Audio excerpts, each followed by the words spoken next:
Slam books.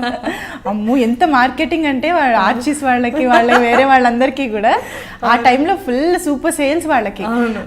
అప్పుడు రాయమంటే aim అని secret అని రాసేదాన్ని, ఎందుకంటే నాకే తెలియదు.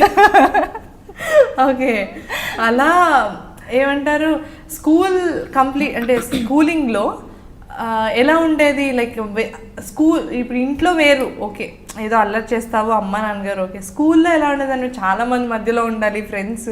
అవును, అస్సలు మాట్లాడేదాన్ని కాదు. ఓకే, అసలు చాలా కామ్. ఎంత కామ్ అంటే ఫ్రెండ్స్ కూడా లేరు నాకు, అంత కామ్ నేను. ఎందుకు అలా? అంటే నచ్చేది కాదా, భయం వేసేదా? లైక్ ఇప్పుడు నార్మల్గా ఏదో ఒకటి గట్టిగా దెబ్బ తగిలితేనే కదా జోలికి వెళ్ళము.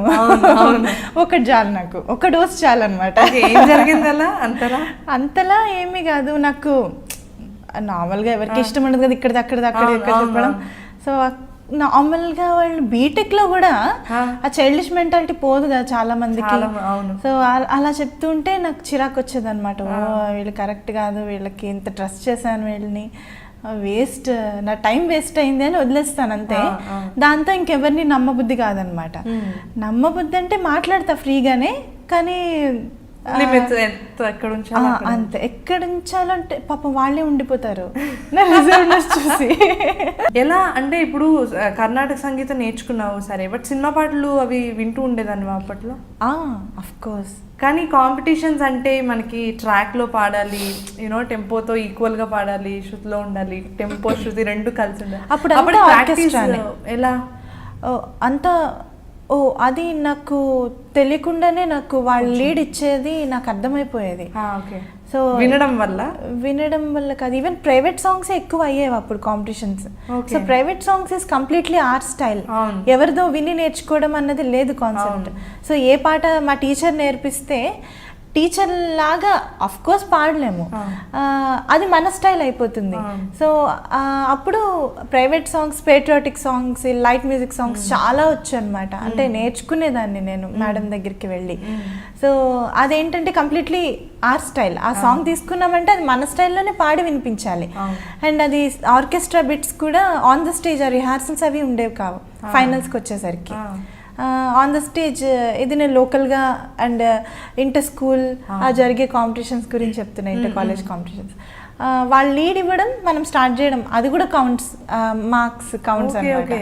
అది రిహార్సల్స్ లేకుండా ఆన్ ద స్పాట్ అలా తెలుస్తూ ఉండేది అంతే. దాని తర్వాత యూనో ఏమంటారు బీటెక్ అయింది, ఎంబీఏ అయింది, చదువులోని లైక్ నేను ఒకసారి మీ ఇంటికి వచ్చినప్పుడు కూడా మీ నాన్నగారు కూడా చెప్పారు, లైక్ చదువులో కూడా you're bright student, at the same time music not very bright, నేను అబోవ్ యావరేజ్ అంతే, ఒక 80s. అదే 80s అంటే మాకు బ్రైట్ స్టూడెంట్ అనే అర్థం, అది అబోవ్ యావరేజ్ అనుకుంటే ఇంకా 100%కి నీకు 99 వస్తే కానీ బ్రైట్ స్టూడెంట్ అని అప్పుకోవేమో నువ్వు. నేను మ్యాథ్స్లో చాలా వీక్. ఎంత వీక్ అంటే ఒక అమ్మాయి ఉండేది ఇక్కడ, నేను ఇక్కడ చదువుకునే టైంలో. ఆ అమ్మాయి నాకు చాలా హెల్ప్ చేసింది అనుకున్నాను. ఆ అమ్మాయి వల్లే నేను ఎంత డల్ అయిపోయాను, మ్యాథ్స్లో డల్ అయిపోయానని కూడా ఇప్పుడు అనిపిస్తుంది. ఆ అమ్మాయి మొత్తం చూపించేసేది నాకు, చెక్గా కాపీ కొట్టి రాసేదాన్ని. అమ్మ కాపీ కూడా కొట్టే ధైర్యం ఉండిందా నీకు? అబ్బో స్లిప్లో ఒక్కటే పెట్టలేదు కానీ కాపీ కొట్ట. 2 8s ఎంత? 2 8s అంత అన్ని 16 అనుకుంటా. అమ్మో నాకంటే ఘోరంగా లెక్క పెట్టుకుంటున్నాం. సూపర్. కానీ మనకి ఇంటర్మీడియట్ అయ్యి ఇంజనీరింగ్ అంటే ఇంటర్మీడియట్ టు ఇంజనీరింగ్ ఈ ట్రాన్సిషన్లో చాలా మందికి అనిపిస్తుంటుంది, ఎందుకంటే ఫ్రెండ్స్ అందరూ కూడా పక్కన ఉండేవాళ్ళు, నువ్వు బాగా పాడతావు కదా, పాటలే తీసుకోవచ్చు కదా, ఎందుకు ఈ చదువు అంతా లేదు, అంత అలా సలహాలు ఇచ్చేవాళ్ళు ఎవ్వరు లేరు నా చుట్టూరు, అసలు ఎవ్వరు లేరు. ఈవెన్ మా రిలేటివ్స్ మాట కూడా నేను వినేదాన్ని కాదు, వినను కూడా. వాళ్ళందరూ పాడమనే వాళ్ళు ఎవరికి ఇన్ఫ్యాక్ట్ అంటే sailing on 2 boats is not a good thing అని అప్పుడు అందరూ అంతేగా. సో అమ్మ నాన్నకి ఏం అబ్జెక్షన్ లేదు, అఫ్ కోర్స్ వాళ్ళ ఎంకరేజ్మెంట్ వల్లనే నేను ఈరోజు పాడుతున్నాను. అంటే ఇంకా వాళ్ళే మ్యారేజ్ అవ్వక ముందు వరకు అండి. ఇప్పుడు అఫ్ కోర్స్ మా హస్బెండ్ సపోర్ట్ అనుకోండి, ఆయన 100% సపోర్ట్. అంతేగా, ఎవరు అసలు అంటే మ్యారేజ్ అయ్యాక ఒక రోజు వదిలి ఉండడమే కష్టము, ఫుడ్ దగ్గర నుంచి అన్ని ప్రాబ్లమే, అలసిపోయి వస్తారు, అంత ప్రాబ్లం. కానీ తను అసలు చాలా సపోర్టివ్ నాకు. నీకు ఎప్పుడు అనిపించలేదు అరే నేను పాడుతున్నాను కదా ఈ చదువు కంటే? జనరల్ గా అయితే అందరికి డైవర్షన్ వచ్చేస్తుంది ఆటోమేటిక్ గా. హైదరాబాద్ లో ఉంటే డైవర్షన్ వస్తుంది ఖచ్చితంగా, ఎందుకంటే అవకాశాలు కూడా అలాగుంటాయి. కాకినాడలో ఉండడం వల్ల అవకాశాలు ఏమి ఉండవు అక్కడ. జస్ట్ ఏమన్నా ఎవరైనా ప్రైవేట్ ఆల్బమ్, ప్రైవేట్ సాంగ్స్ చేసుకుంటే స్టూడియోకి వెళ్ళి పాడడం తప్ప అంతకన్నా అద్భుతమైన అవకాశాలు ఏమి ఉండవు. సో ఇక్కడ ఉంటే మూవీ వర్క్స్ అన్నీ జరుగుతాయి. అప్పుడు మనం ఆలోచిస్తాం, ఓ పిలుస్తున్నారు, టైం ఏంటో దేనికి స్పేర్ చేయలేకపోతున్నాను, ఇటే వస్తే బాగుంటుందేమోనని. దానివల్ల అడ్వాంటేజ్ అంటే నాకు ఇప్పుడు అయిపోయిన దాని గురించి ఖచ్చితంగా అడ్వాంటేజ్ అనే అనుకోవాలి. అంతే. సో నేను సక్సెస్ఫుల్లీ కంప్లీటెడ్ ఎడ్యుకేషన్. సో అందుకనే నాకు ఎప్పుడు అనిపించింది అంటే బీటెక్ అయిపోయాక, అంటే బేసిక్ డిగ్రీ వచ్చేసాక నాకు, అప్పటికి నేను ఫైనల్ ఇయర్లో ఉండగా మూవీలో పాడాను, క్లాస్మేట్స్ కోటి గారి డైరెక్షన్లో ఆ సాంగ్ పాడా. అప్పుడు అనిపించింది, అప్పుడు నాన్న అడిగాను, నాన్న నేను హైదరాబాద్ వెళ్దామా, నాకు వేరే దగ్గర జాబ్ కూడా వచ్చింది హైదరాబాద్లో, ఎయిర్పోర్ట్, జిఎంఆర్ ఎయిర్పోర్ట్ ఉంది కదా అక్కడ వచ్చింది ఏదో, నువ్వు జాబ్ వంక చెప్పేసి వెళ్ళిపోయి అక్కడ సింగింగ్ పర్సీవ్ చేస్తే, మీ నాన్నగారు తెలిసిపోయింది సింగింగ్ పర్సీవ్ చేస్తే రెండు చేయలేవు, చాలా హడావిడి అయిపోతుంది, జాబ్ కాన్సన్ట్రేట్ చేయలేవు, అది చేయలేవు, చదువుకో, ఇంకొంచెం హయ్యర్ డిగ్రీ ఉంటే బాగుంటుంది, చదువు ఎప్పుడు పడితే అప్పుడు చేసుకోలేము, ఇది ఎప్పుడన్నా రావచ్చు బ్రేక్ అంటే మంచిదైంది అలా చేయడమే. ఎంబీఏలో ఉండేసరికి, ఎంబీఏలో ఇంకా గీతంలో నాకు ఫ్రీ ఎడ్యుకేషన్ అన్నమాట. సో వెళ్ళి ఇంకా చదువుతున్న టైంలో నాకు ఇంకా మనసు ఇక్కడే ఉంది, సరే అని ఇంకా సూపర్ సింగర్ అనే కంటెస్ట్ జరుగుతుంది, సరే కనీసం అందులో అన్న కనిపిద్దామని సూపర్ సింగర్లో రాకముందే నేను మూవీస్లో పాడా.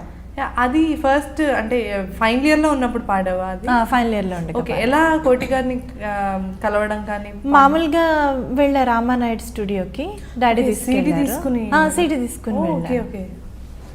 వెళ్ళాను. అప్పుడు సార్ ఆడిషన్స్ డైరెక్ట్గా అక్కడే చేశారు స్టూడియోలో. పాడమంటే ఇది కళ్ళల్లోకి కళ్ళు పెట్టి చూడవెందుకు ఆ సాంగ్ పాడితే సార్ కొన్ని టిప్స్ చెప్పారు, ఇది ప్రాక్టీస్ చేసి 1 year తర్వాత కనిపించు అన్నారు. బీటెక్ సెకండ్ ఇయర్ ఎండింగ్లో ఉండగా అన్నారు. ఓకే. సో దాని తర్వాత అప్పుడు కాల్ వచ్చింది, ఇక్కడ ప్రాజెక్ట్ వర్క్ వచ్చాను ఫైనల్ ఇయర్లో ఉండగా. అప్పుడు కాల్ వచ్చింది, సరే అమ్మో ఆ రోజు ఫుల్ ప్రాక్టీస్ చేసి వెళ్ళాను. కొంచెం క్లాసికల్ సాంగ్ అనగానే శ్రీకృష్ణ టేక్ చేశారు. Okay okay.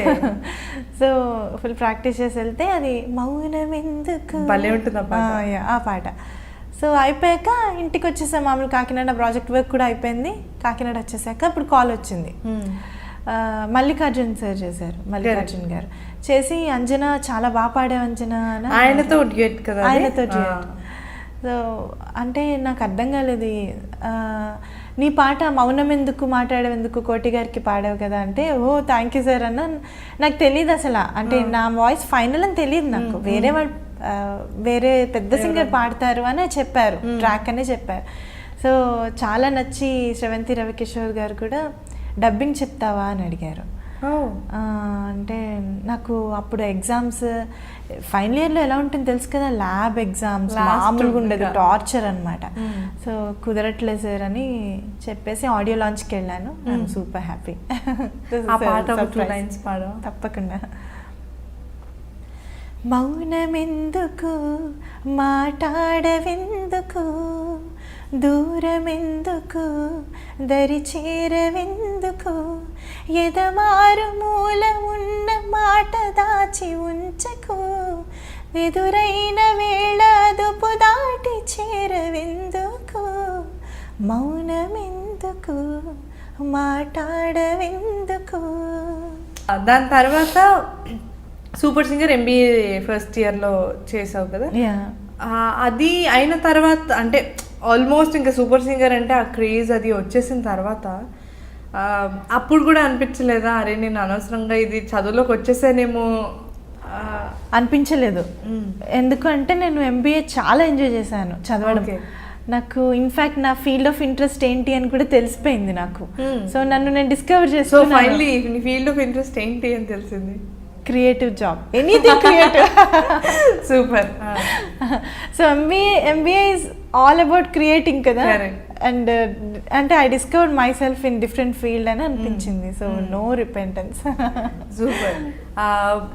ఇది ఇలా కంటిన్యూ అవుతుండగా సూపర్ సింగర్లో వచ్చిన క్రేజ్ ఇది అయిన తర్వాత ఫస్ట్ దాంట్లో విన్నరా?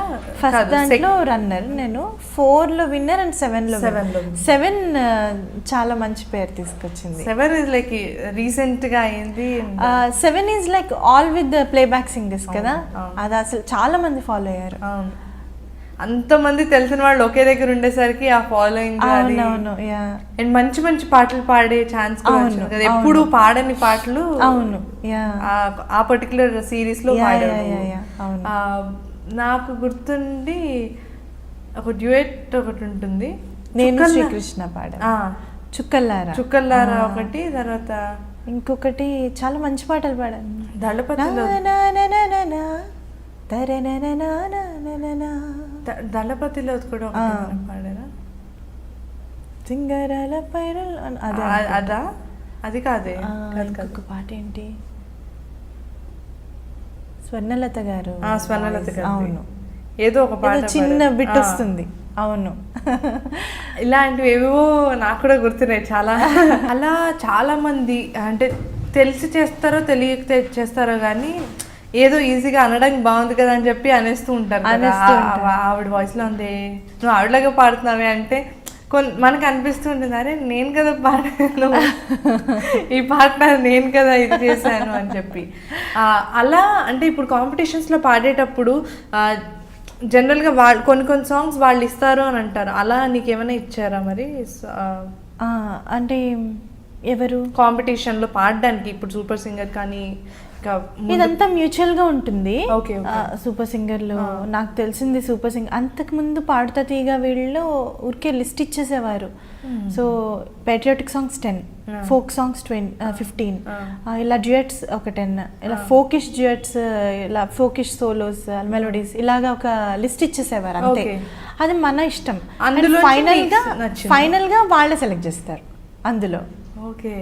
అలా ఉండేది నేను పాడినప్పుడు. సూపర్ సింగర్లో మనకి ఇష్టమైన సాంగ్ ఏదన్నా ఇస్తే వాళ్ళకి ఓకే అయితే ఓకే, లేదు వాళ్ళ క్యాలిక్యులేషన్స్ ప్రకారం అది అంత నడవదు అనుకుంటే వాళ్ళు ఇస్తారు. అలా ఇచ్చిన సాంగ్ నాకు సూపర్ సింగర్లో గుంజుకున్న ఆ పాట ఎంత బాగుంటుందో. అండ్ ఆ వర్షన్ విన్న తర్వాత నీ వర్షన్ చాలా ఫేమస్ అయింది, అంటే చాలా మంది షేర్ చేయడం కానీ సోషల్ మీడియాలో ఎక్కువ సర్క్యులేట్ అయిన సాంగ్ కదా. అవునవునవును, చాలా. అది వాళ్ళు ఇచ్చిన సాంగా? ఓకే, అది నీ సెలెక్షన్ ఏమో అని. వాళ్ళు ఇచ్చిన సాంగ్ అంటే అది కొత్తగా వచ్చింది, అది పాటలు ఏం లేవు అనమాట. అప్పుడు నాకేం అర్థం కావట్లేదు ఏం పాడాలి అని. సో ఒక ఆయన కాల్ చేసి క్రూ వాళ్ళు ఈ పాట ట్రై చేయకూడదు అన్నారు. సర్లే ఏమీ లేదు పాట, ఇంకేం చేయను, ఇదే గతి అని ట్రై చేశా. ఏమీ లేదు ఇందులో అని మామూలు రిహార్సల్స్లో కూడా సూపర్ లైట్ అయిపోయింది ఆ పాట. అసలు ఏం బాగాలేదు అన్నట్టు ఉంది. మరి మీరు లవ్ మ్యారేజ్ అరేంజ్డ్ మ్యారేజ్ అప్పుడే అంటే ఆయన యుఎస్లో ఉంటారు, నువ్వు ఇండియాలో ఉండాలి, సింగింగ్కి మళ్ళీ అప్పుడప్పుడే వస్తున్నాయి కదా ఛాన్సెస్, అవి బ్రేక్ పడిపోతుంది అని ఏం ఆలోచించలేదా? ముందే మాట్లాడుకున్నారా? ఏం ఆలోచించలే నేను. నాకు ఈ సింగింగ్ ఇదంతా పక్కన పెడితే I wanted to live a very peaceful life. నాకు చిన్నప్పుడు ఒకటే కోరిక ఏంటంటే, అంటే ఇది చాలా సిల్లీగా ఉండొచ్చు, అందరికీ డ్రీమ్స్ ఉంటాయి కదా, అలాగే నాకు చాలా చిన్న వరల్డ్ అండ్ అది చాలా చిన్న డ్రీమ్ అనమాట. ఓకే, నేను మ్యూజిక్ చిన్నప్పటి నుంచి మ్యూజిక్లో నేను ఉండాలనే, పెద్దయ్యాక కూడా నేను మ్యూజిక్లో ఉండాలి, నేను మంచి ఇన్స్టిట్యూట్ పెట్టి క్లాసెస్ చెప్తూ ఉండాలి, మా ఆయన ఆఫీస్కి వెళ్ళి నాకు పూలు తీసుకురావాలి ఆఫీస్ నుంచి వస్తూ. అంటే ఆ చిన్న డ్రీమ్ కూడా ఇంపాసిబుల్ అయిపోయింది ఈ బిజీ లైఫ్లో.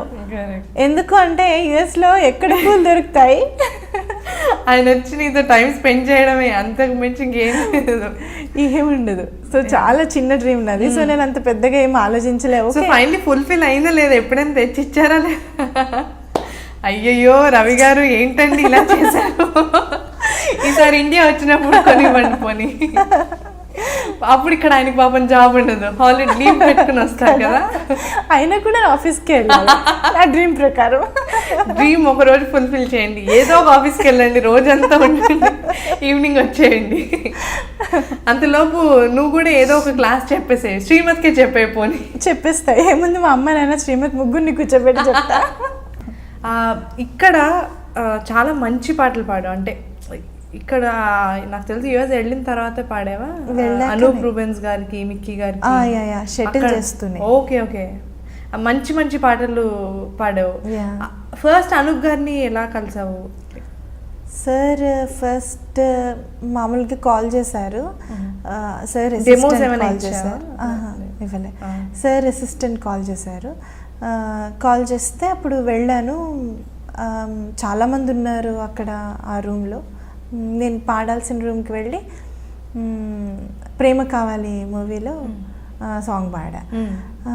ఈ నిమిషం నిత్యమైపోని ఆ పాట అన్నమాట.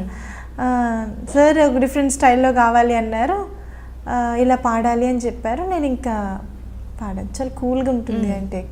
ఆయనకి అంటే నీ గుర్తుంది ఫస్ట్ ఆయనకి పాడినదేంటి సాంగ్? ఇదే ప్రేమ కావాలి. ఇదేనా?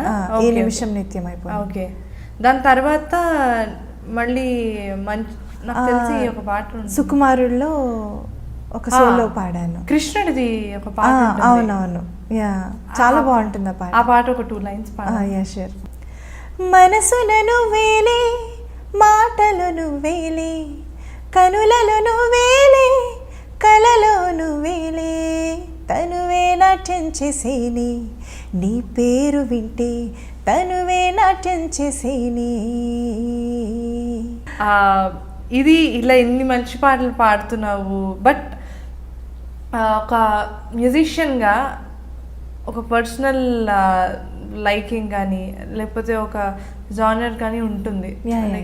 ఇలాంటి దేంట్లో పాడాలి, ఇప్పటిదాకా మనం పాడలేదు, అలా నీకు ఎక్కువగా ఇంట్రెస్ట్ అనిపించే జానర్ ఏది? నాకు కొంచెం అంటే ఒక సాంగ్ పాడాను రామ్ నారాయణ్ గారికి, పిచ్చిగా నచ్చావని, రీసెంట్గా వస్తుంది. ఆ music director, he is very talented. ఆయనకు పాడాను ఎప్పుడో ఒక 3 years క్రితం పాడాను. ఎంత బాగుంటుందంటే నాకు అంటే ఆ కైండ్ ఆఫ్ మ్యూజిక్ చాలా ఇష్టం అనమాట. అది నా వాయిస్ కింద ఉండదు, నా వాయిస్గా వినిపించడం నాకు ఇష్టం లేదు. ఓకే, సో ఎలా ఉంటుందంటే, ఊరేగే ఊరేగే మనసా ఈ వింతలే ఎందుకే, ఉయ్యాలలుగేవు వయసా ఈ కవింతలే ఎందుకే, కునుకే రాని వింత, అలా ఉంటుంది. అంటే చాలా సోబర్గా బ్యాక్గ్రౌండ్ మ్యూజిక్ లాగా నాకు అలాంటివి చాలా ఇష్టం అనమాట. మంచి ఫీల్ క్యారీ అయిపోతుంది అంతే. పాట వింటుంటే ఫీలే ఒక్కటే ప్రొజెక్ట్ అవుతుంది తప్ప సింగర్ ఎవరు పాడారు, ఈ వాయిస్లో ఈ క్రాక్ వచ్చింది, అది వచ్చింది, ఇది వచ్చిందని ఆ రిజిస్టర్ అవ్వదు అనమాట లిజనర్కి. అంత ఫీల్ క్యారీ అయిపోయే సాంగ్స్ నాకు చాలా ఇష్టం. సో అలాంటివి మంచివి నాకు రాలేదు ఇప్పటివరకు అవకాశం. సో నా ఇండిపెండెంట్ మ్యూజిక్లో నేను అలాంటివి చేద్దామని కోరిక. ఓకే, సో దానికి కంప్లీట్గా అంటే ఇంక ఇప్పుడు వీడియోస్ ఇప్పట్లో ఆల్రెడీ స్టార్ట్ చేసిన తర్వాత ఫస్ట్ మీ అబ్బాయి గురించి కదా స్టార్ట్ చేస్తావు? అవును. ఏంటి దాని టైటిల్? అంజనీయుడు. అంటే చాలా మంది ఇంగ్లీష్లో చదివేటప్పుడు ఆంజనేయుడు అని చదువుతారు తెలుగు వాళ్ళు, తెలుగు తెలియని వాళ్ళు అంజనీయుడు అని చదువుతారు. అంజనీ పుత్రుడు అంజనీయుడు అంటే, ఆంజనేయుడు అన్నా కూడా మా శ్రీమత్ అంటే పేరే ఆంజనేయుడు పేరులో ఇంకొకటి అనమాట. శ్రీమత్ అంటే ఇంకొక పేరు ఆఫ్ ఆంజనేయుడు. సో ఎలాగైనా ఒకటే కదా అర్థం అని ఇంకా ఆంజనేయుడు ఈజ్ బెస్ట్ టైటిల్ అనిపించింది. ఈ టైటిల్ నాకు సజెస్ట్ చేసింది శ్రీమణి గారు. ఓకే ఓకే, శ్రీమణి గారే ఫస్ట్ సాంగ్ రాశారు, లిరిక్స్ రాశారు. సో అది ఏంటి, చిన్నారి పొన్నారి బంగారు కన్నా అల్లారు ముద్దంటి ఓ బోచి కన్నా ఆ చందమామ దిగి వచ్చినమ్మ నీ మోము రూపాన కన్నా, ఇలా ఉంటుంది. చాలా బాగుంటుంది. అండ్ మనకు తెలియకుండా యూనో ఒక ఇమోషనల్ బాండింగ్ ఉంటుంది కదా, ట్యూన్ లో కూడా అలానే ఉంది. ట్యూన్ లో బాండ్ చాలా ఉంటుంది. కార్తీక్ కొడకండ్ల మ్యూజిక్ చేశారు. తన మ్యూజిక్ నా ఫేవరెట్. ఎంత బాగా చేస్తారంటే తను. సో ప్రస్తుతంకి నా ఆల్బమ్స్ అన్నిటికీ చేసింది, అప్కమింగ్ అండ్ చేసినవి కూడా చేసింది తనే. ఈదిరా భారతం అని తర్వాత ఇంకొకటి చేశాను. అది మన సింగర్స్ అందరు పాడారు, మాక్సిమం అవైలబుల్ ఉన్న వాళ్ళంతా పాడారు. సో అది కూడా ఇప్పుడు అంటే మోదీ ఇది రాకముందు పరిస్థితి ఎలా ఉంది అన్నది చేసామన్నమాట. కానీ ఆల్ ద యంగ్స్టర్స్ భావితరం అంతా ఉన్నాము, ఏమైనా చేంజ్ ఉంటే సపోర్ట్ చేయడానికి అన్నట్టు చేశాను ఆ ఫీల్డ్లో. ఇదిరా ఇదిరా ఇదిరా ఇదిరా ఇదిరా ఇదిరా భారతం, నెక్స్ట్ మేము ఉన్నాం, భావితరం ఉన్నాం అన్నట్టు ఫీల్లో చేసాము. అసలు అనుకోకుండా ఈ వెరీ డ్రాస్టిక్ చేంజ్, అసలు India is gonna be very clean. So planning to do another one. Okay, but ఫస్ట్ది పర్సనల్గా చేసావు, సెకండ్ దానికి వచ్చేసరికి ఇదిరా భారతంకి వచ్చేసరికి అంతమంది సింగర్స్ లైక్ నీకు తెలిసిన వాళ్ళు అందరు ప్లేబ్యాక్ సింగర్స్ వచ్చి పాడారు. ఆ ఐడియా ఎవరిది? లైక్ అంతమందిని ఇంక్లూడ్ చేయాలి. నాదే. ఓకే, ఇవన్నీ కూడా బేసిక్ కాన్సెప్ట్స్ అన్నీ నావే, నా ఐడియాసే. దానికి కాకపోతే మ్యూజిక్, లిరిక్స్ వీళ్ళంతా కూడా నాకు ఒక టీమ్ లాగా అనుకున్నాను అనమాట. సో మ్యాక్సిమం ఆ టీమే ఉంటారు. ఒకవేళ ఎవరైనా కుదరకపోతే ఇంకా వేరే వాళ్ళని మార్చేది ఉందన్నమాట. సో ఐడియా అయితే నాదే, అందరూ పాడితే బాగుంటుంది. నాకు ఎలా అంటే మేలే సుర మేరా తుమ్హారా అలాగా చెయ్యాలి అని. సో ఏది నా రేంజ్లో చేశాను. సూపర్. బట్ ఆ థాట్ రావడమే లైక్ అండ్ ఇంతమంది వస్తూనే ఉన్నారు ఒకళ్ళ తర్వాత ఒకళ్ళు, వెరీ నైస్. దాని తర్వాత మళ్ళీ ఇంకొకటి చేసావు కదా బాబు మీద ఇంకొకటి చేసా. శ్రీమతి ఇవన్నీ కొంచెం పెద్ద అయిన తర్వాత చూసుకుంటే వాడు ఎంత లక్కీగా ఫీల్ అవ్వాలి. లక్కీగా అనుకుంటాడు, అమ్మో నేను చావుగట్టింది ఇది అనుకుంటా. ఏం లేదు, అసలు ఎవరు చిన్నప్పటి నుండి లైక్ వెరీ క్రియేటివ్ థాట్స్.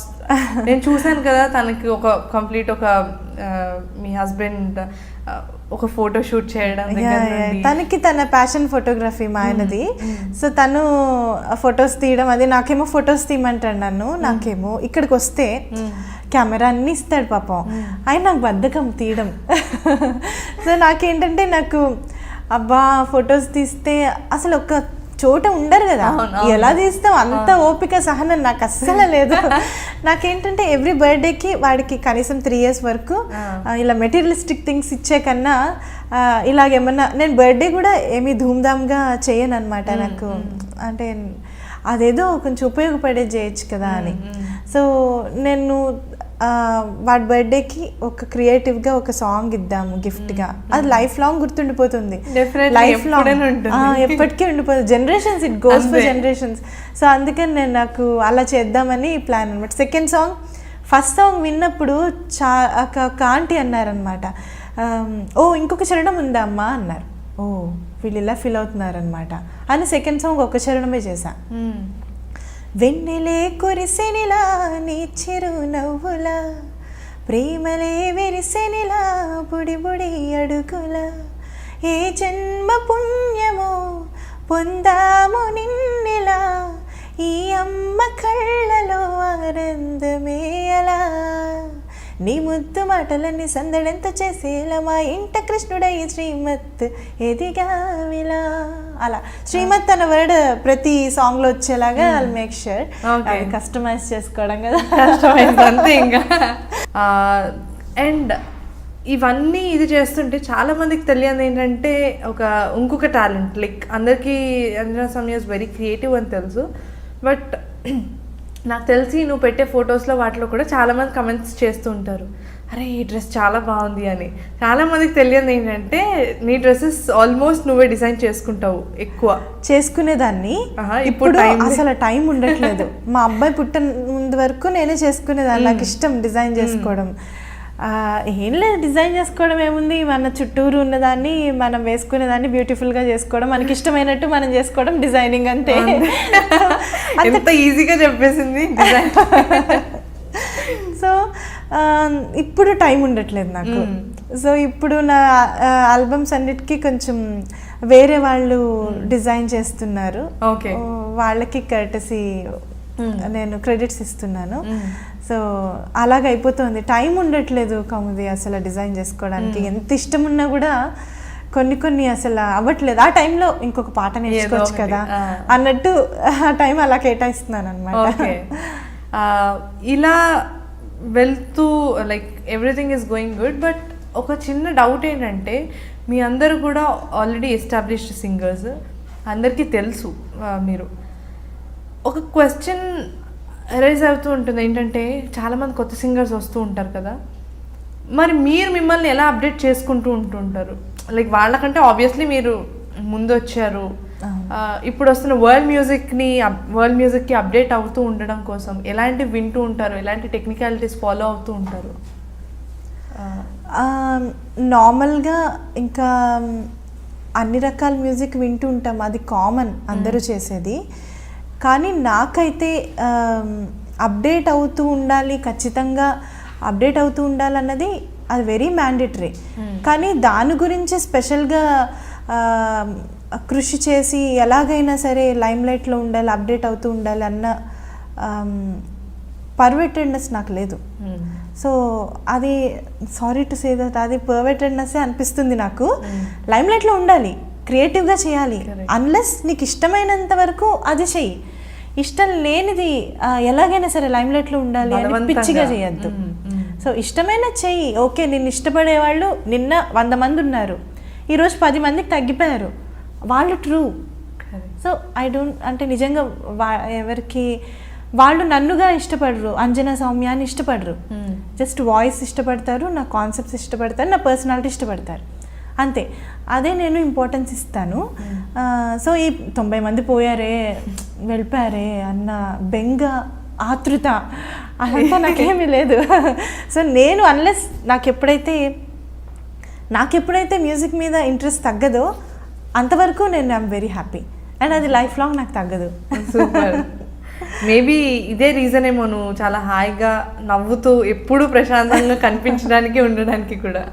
నాకు తెలిసి కనిపిస్తున్నావు అంటే నువ్వు మెంటల్గా కూడా అంతే ఇదిగా, అంటే నెగిటివ్స్ని అంత దూరం పెడతావు కాబట్టి పెడతాను, మనకి 100% ఫేస్లో రిఫ్లెక్ట్ అవుతుంది. 100% నేను నెగిటివ్స్ని దూరం పెడతాను. ఫైనలీ మనం ఇంత మాట్లాడుకున్నాం, ఇప్పుడు నేను చెప్పినట్టు మీ ఆయన గురించి ఫైనల్ ఎండింగ్లో చెప్పకపోతే బాగుంది. ఏంటి అన్నీ చెప్పేశాను కదా మా ఆయన గురించి, ఇంకేమీ లేదు. ఓకే, ఇంకేం లేదంటండి. నేను ఛాన్స్ ఇచ్చాను, ఇంకేం లేదు మా ఆయన గురించి చెప్పడానికి అంది. మేము కూడా రాసేసుకుంటే ఇంకేం లేదు మా ఆయన గురించి అని చెప్పి Anjana Soumya. Just kidding. Like he is very supportive and glad